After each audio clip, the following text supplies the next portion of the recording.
Madam आपकी आवाज हमें बिल्कुल सुनाई नहीं पड़ रही, क्वेश्चन ही नहीं समझ में सर, आया। आपको अब आवाज मिल रही है मेरी? क्योंकि इलाहाबाद हाई कोर्ट का रुख मुस्लिम फरीक ने किया था, कहा था कानूनी लड़ाई लड़ी जाएगी, लेकिन अभी फिलहाल राहत मिलती हुई नजर नहीं आ रही। अब क्या अगला कदम होगा?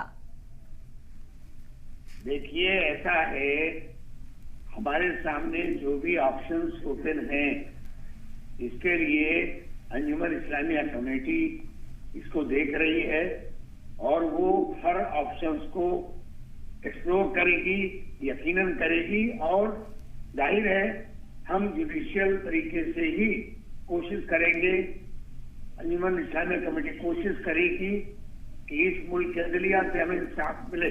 जी।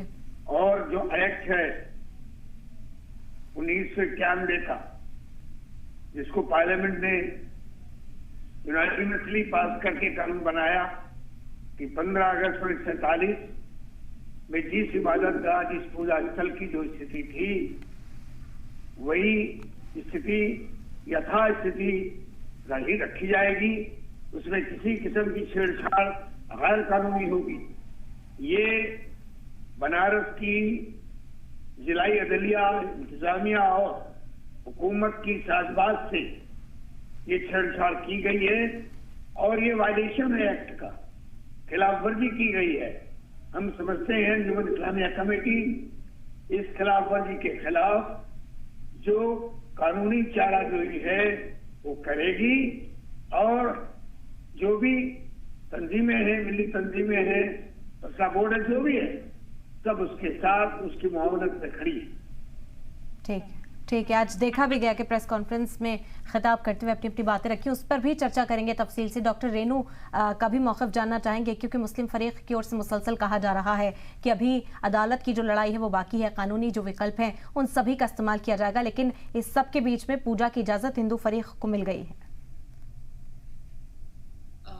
देखिए, सबसे पहले मैं जो पूरा निर्णय आया है वाराणसी जिला कोर्ट का, उसका बहुत स्वागत करती हूँ, अभिनंदन करती हूँ।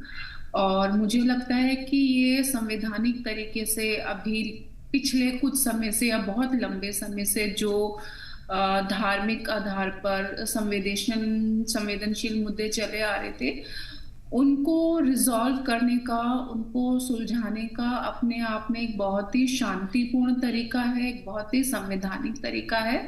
अब जिन वर्गों को, विशेषकर मुस्लिम वर्गों को, इस तरीके के फैसलों से जो आपत्ति है कि संविधान का चोला पहनाकर या कानून का चोला पहनाकर इस तरीके की घटनाओं को या डिसीजंस को अंजाम दिया जा रहा है, तो मुझे लगता है कि एक बार थोड़ा सा उनको इतिहास में झांकना चाहिए और